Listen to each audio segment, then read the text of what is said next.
Good afternoon, Sergey Viktorovich. Please tell us whether Trump's peace plan was discussed during the negotiations, and how do you envision Belarus's possible participation in the settlement process, including, of course, taking into account Belarusian interests? Was the possible simultaneous lifting of sanctions against Russia and Belarus discussed at all during the negotiations, and in your opinion, is a new Minsk process possible?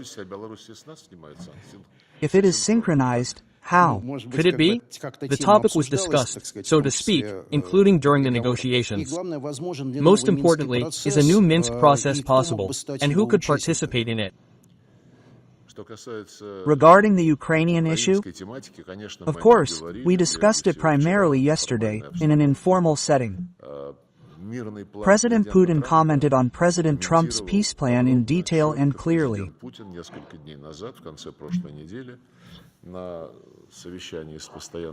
A few days ago, at the end of last week, at a meeting with the permanent members of the Security Council, our assessments remain valid in the sense that the key provisions of Trump's plan are based on the understandings reached in Anchorage at the Russian-American summit in August of this year.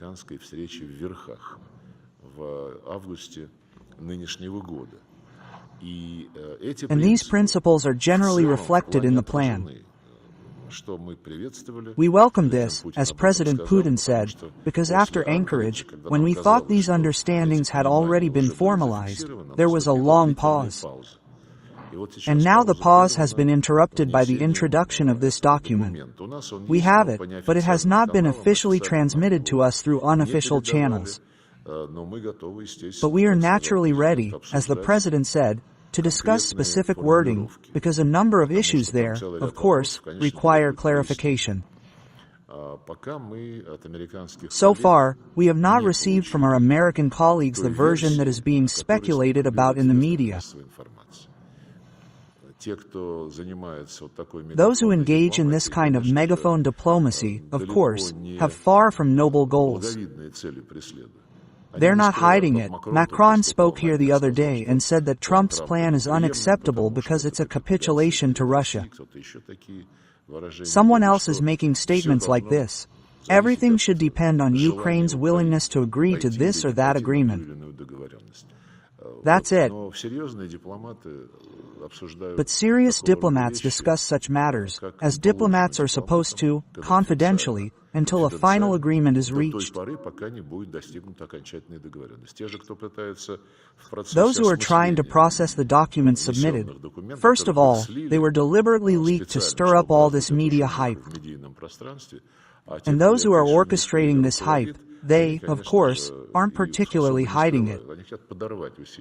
They want to undermine Donald Trump's efforts. They want to twist this plan in their own way, as I wanted to say in a joke once, but decided not to mention it.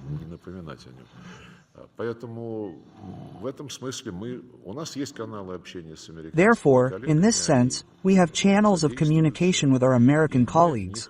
They are being used, and we are awaiting their version, which they consider an interim version in terms of completing the phase of coordinating this text with the Europeans and the Ukrainians.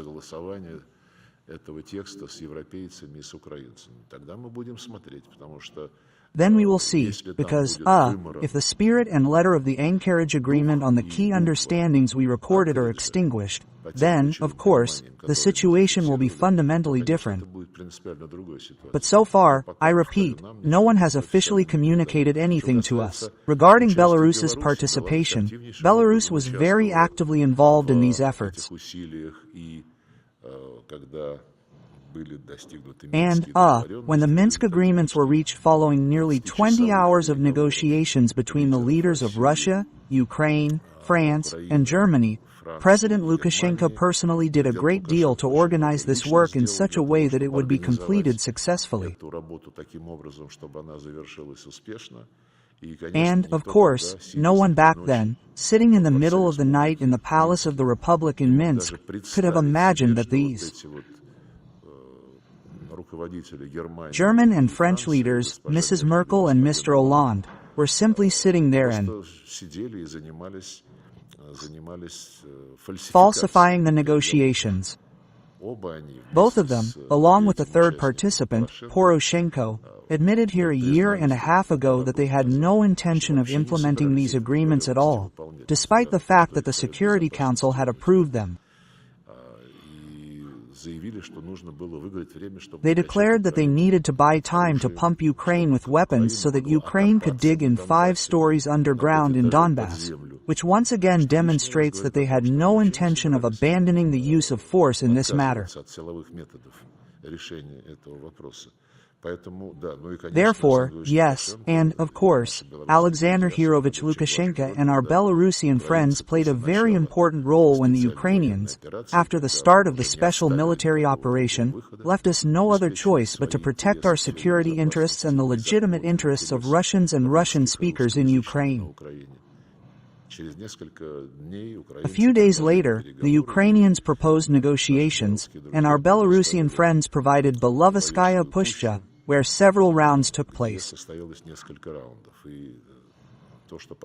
And the fact that everything was later moved to another location due to the whims of the Ukrainian side does not diminish the significance of the role Belarus played.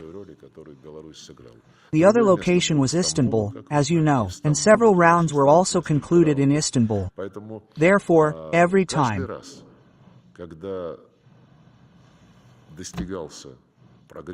progress was made, agreements were reached, either interim or more stable, long-term ones, these agreements fell through.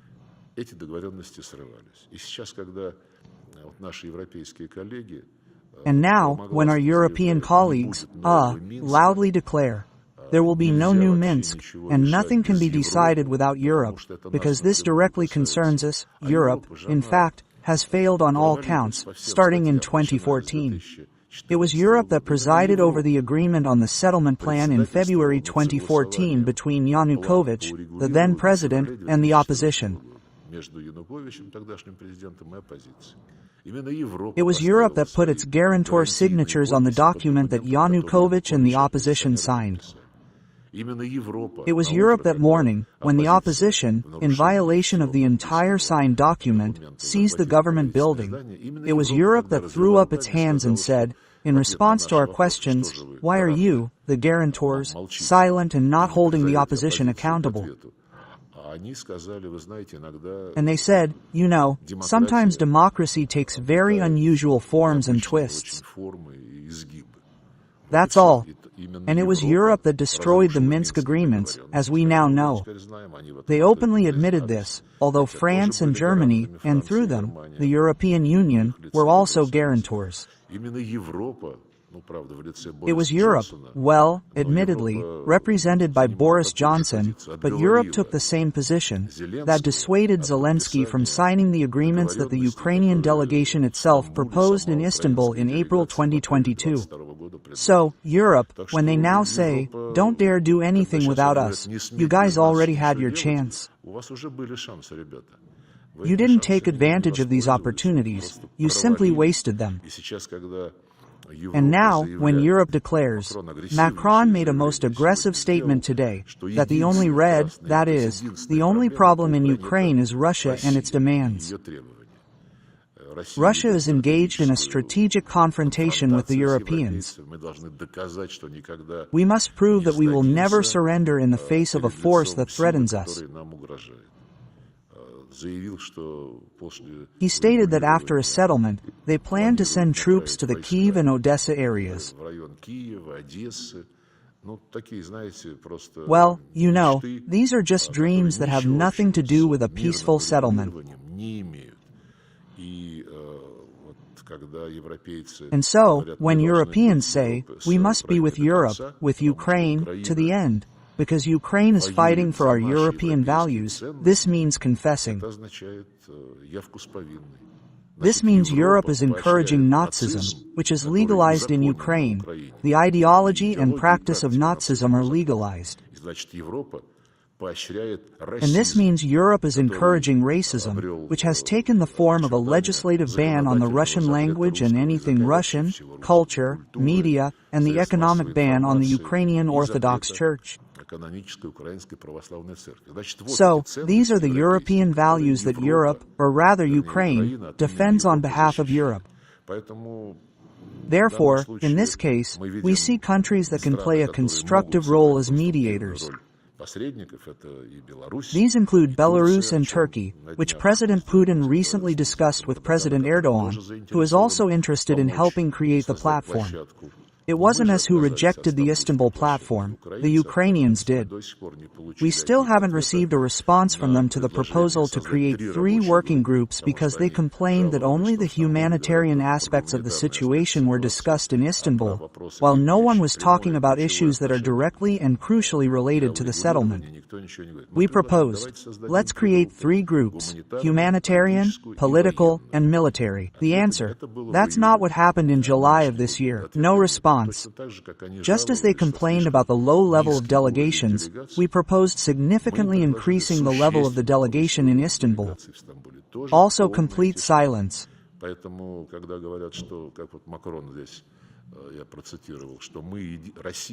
Therefore, when people say, as Macron here quoted, that we, Russia, are the only red lines separating us from a settlement, well, the president has already commented on some of the antics of our European neighbors, which, in general, are aimed only at distracting their electorates from their completely failed policies, in terms of economic and social development, and the interests of the population.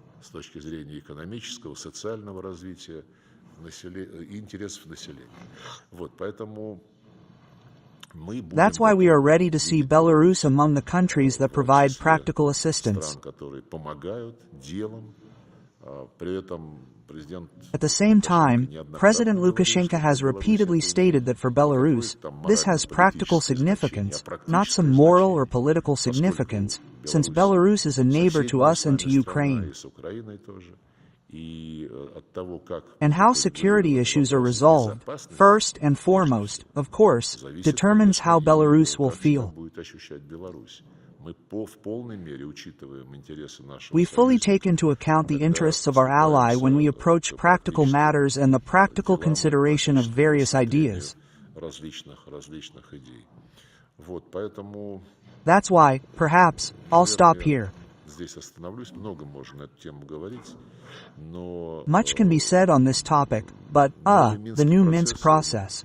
The Minsk process was negotiations between Russia and Ukraine mediated by France and Germany, as they believed. Well, right now, there can be no talk of any mediation by France or Germany at all. Among the mediators, as I said, we value the position of Belarus, we value the position of Turkey, we value the position of Hungary, which is eager to host the Russia-US summit that President Trump proposed to hold in Budapest.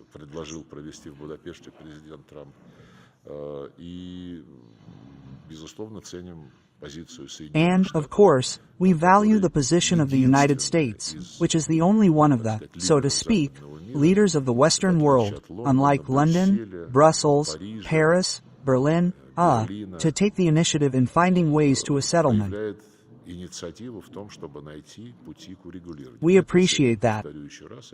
I repeat once again and especially note that in the initiative, in this Trump plan, which we have seen from the 28 points that we have not seen any other version, but most importantly, it reflects the key understandings of the Alaska Summit.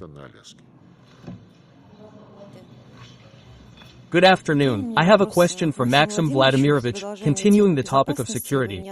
You've mentioned our security conference, which recently took place in Minsk, several times today. What do you think of its prospects? Could it become a platform for developing a new security architecture, including for Europe, and replace the Munich Security Conference, given the discrediting and unfriendly nature of that forum? Thank you. Well, I want to say that our conference has already become a very important platform for discussing issues of security and stability in the Eurasian region.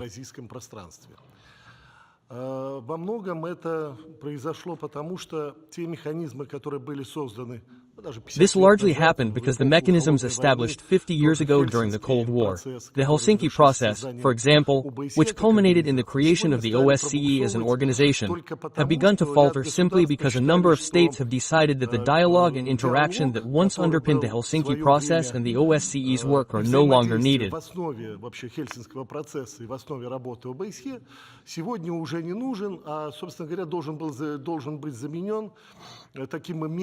In fact, they should have been replaced by a mentoring, a directive, essentially, approach toward a number of states that, in the opinion of the European Union and NATO countries, are not in line with their development in terms of foreign policy, human rights policy, and domestic political processes.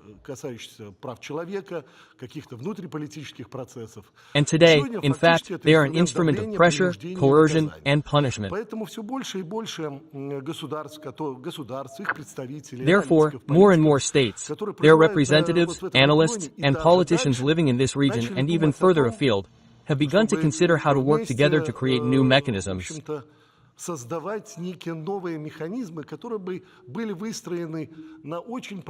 They are built on very transparent approaches, enshrined in the United Nations Charter and in international law, which imply mutual respect and equality between countries, meaning equality in international affairs in general and non-interference in domestic affairs.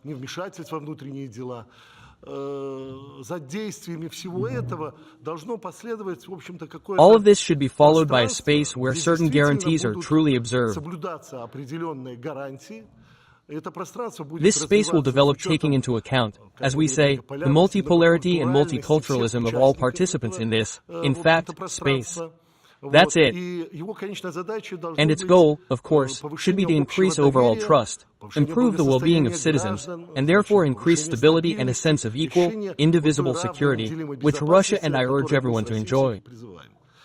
Today, the European Union as a political system, led by its leaders, is still far from participating in such instruments. Although, as you know, the Hungarian foreign minister and representatives of various think tanks from European Union countries have been happy to participate in our conference for several years now. We're currently proceeding from the premise that we're developing our interest and involvement further east. This year, a record number of 13 ministerial-level delegations, including foreign ministers, participated, including from faraway Cambodia, including China's special representative, and many other countries, including India and Iran, key partners in the region. And this interest is growing. We're already considering how to prepare for the next conference, taking into account the much larger number of people willing to present their ideas and tap into the spirit of this partnership. Naturally, in our work, we don't isolate ourselves from the European Union. In fact, a paradoxical situation has arisen today. The European Union, by limiting certain interactions with us and Russia, is isolating itself.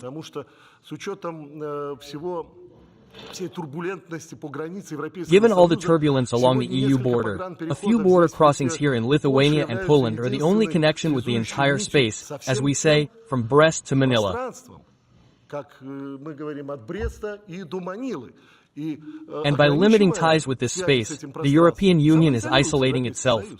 And we see this self-isolation through the decline in the development of these states, the reduction in funding for social infrastructure projects, the deteriorating economic situation, and militarization. We clearly see all this across the border. It's close.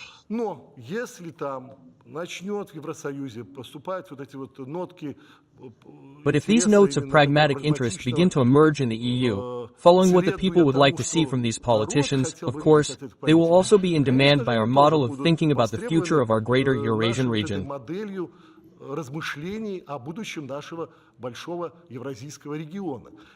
And this, again, does not mean that we in Russia have taken the lead. Please, if anyone has such ideas, and they do, our Chinese partners do, our Indian partners do, that means many countries are thinking about them. Such ideas exist, they can all be incorporated, and they will definitely be in our charter. A different charter might be possible if we see someone more successful in thinking about the future of our region, this vast region. But today, we're working, so I wanted to add a few words about how competitive this conference is.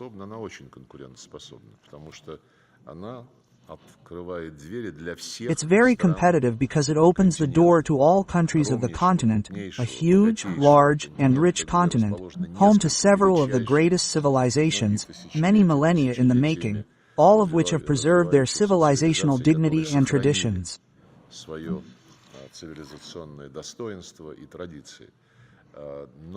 But now, you've mentioned the Munich conference, I think, in your question. Munich has completely discredited itself, including through the efforts of its leadership. They've stopped inviting those who present alternative viewpoints, alternatives to this primarily neoliberal European discourse, which this platform has always reflected. But some Europeans are now starting to wonder, what next? Ukraine isn't here to stay. We were once neighbors, and someday we'll have to restore relations. In particular, suddenly, for a while, perhaps having shed his Russophobic nostalgia, his neo-Nazi nostalgia, Finnish President Alexander Stubb began to broach the topic of having to restore relations with Russia.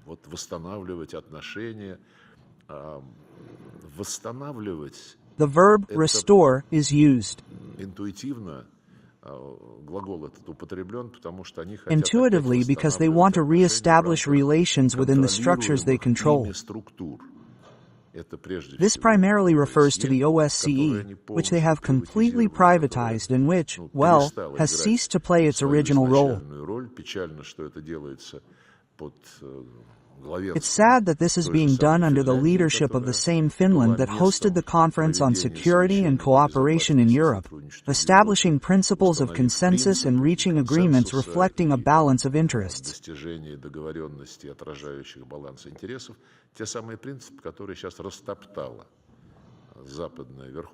These are the very principles that the Western elite has now trampled upon, turning the OSCE solely into a tool for advancing its interests, primarily in the media sphere, condemning all those who disagree with the West's attempts to reassert its dominance and return, in essence, to the times that can be characterized as neocolonialism.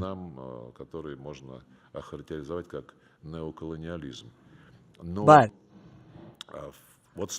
Stubb said, we'll have to restore relations with Russia.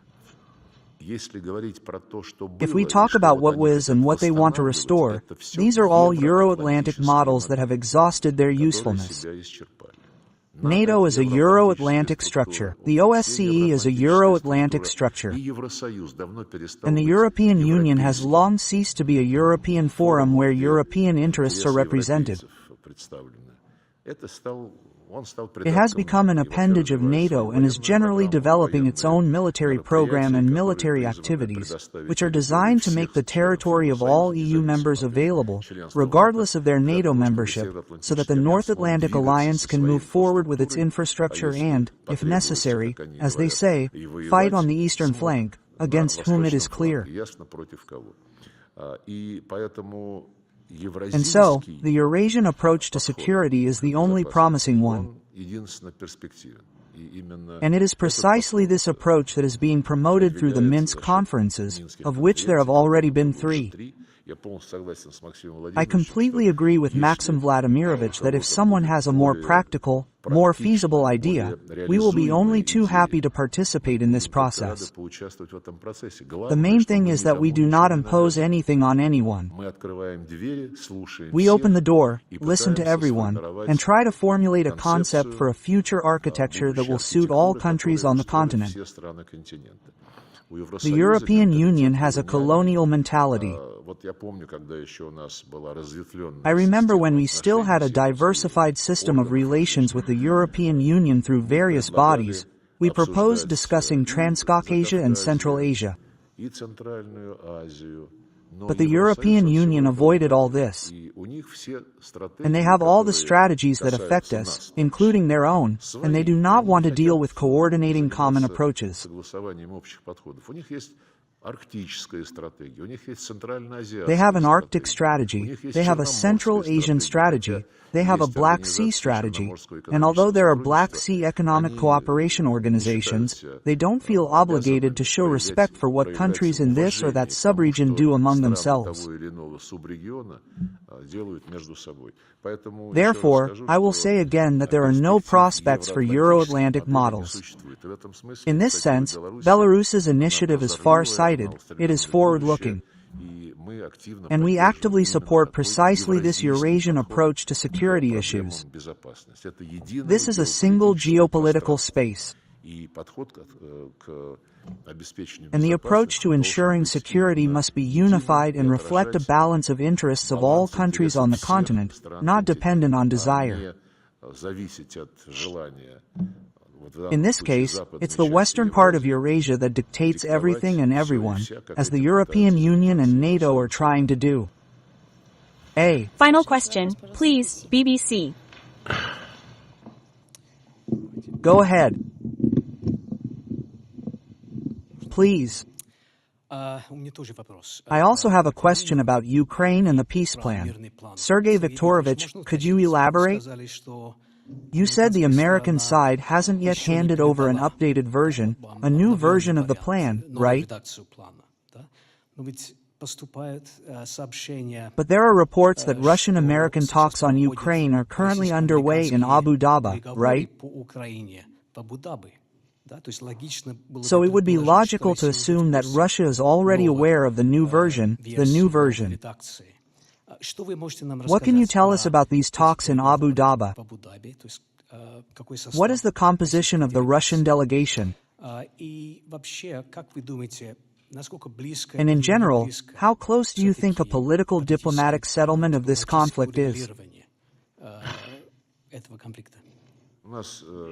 We have permanent channels of communication with the Americans. President Putin mentioned this when he assessed Donald Trump's peace plan.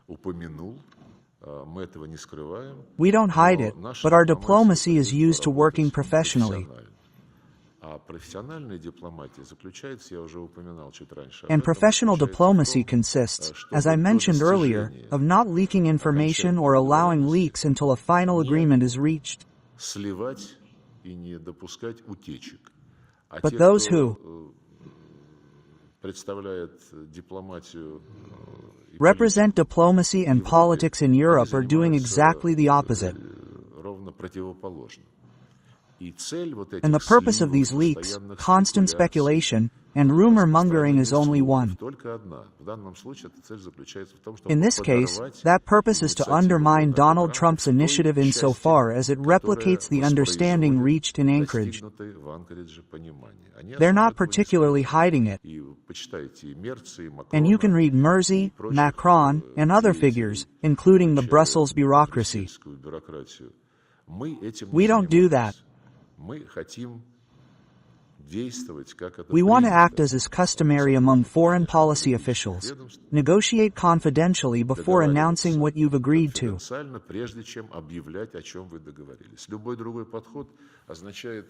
Any other approach means exposing useful initiatives to the risk of attack by those who would like to undermine them. And they do this in the media, including, as you know, using the media. Well, including your corporation. There have been such examples recently. We have a different approach. As I already said, there are channels. But we prefer to engage in diplomacy rather than wagging our tongues in an attempt to provoke and undermine certain positive and promising initiatives.